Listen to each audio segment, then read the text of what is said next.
序言，作者李顺良。文化是永远的使命，责任用行动来完成。吴永航老师伫西元2005 9月出版《台湾闽南语教学首部曲》，册名《华玲珑卖杂世》。这本含有民俗节庆、俗语、趣味俗语、热仔话、味菜、佚佗中来学习、笑开话等教学单元，会当讲内容相当丰富，受到真侪人的肯定。即便伫短短时间内，又将伊教学中的教材累积成册，分享重视闽南语教学的同仁。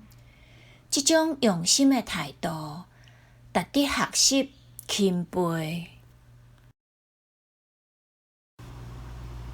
这本台语教学二部曲，大碗阁满钱，又阁是全新的内容，有台语多义词介绍，语词甲华语倒变的台语词，透蓝调的台语话，惊叹词，甲手及骹有关的动作，常用华台语词对照表等单元，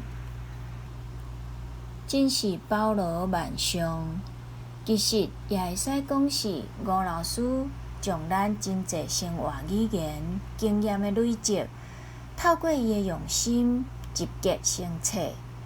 这除了伫课堂上会使使用，平常也会使当作研究台语的资料，更加会当当作是文化资料来欣赏。吴老师本业是计程车司机，为着对台语文的热情，以及对乡土文化的使命感，使得伊比别人较认真、较辛苦。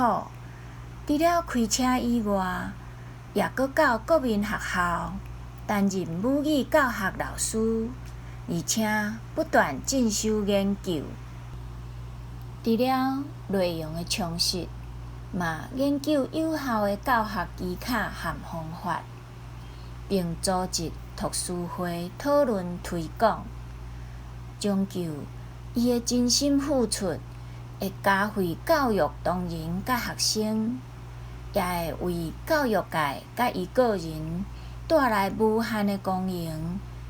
人生所谓好事，只是文化是永远的使命，责任用行动来完成。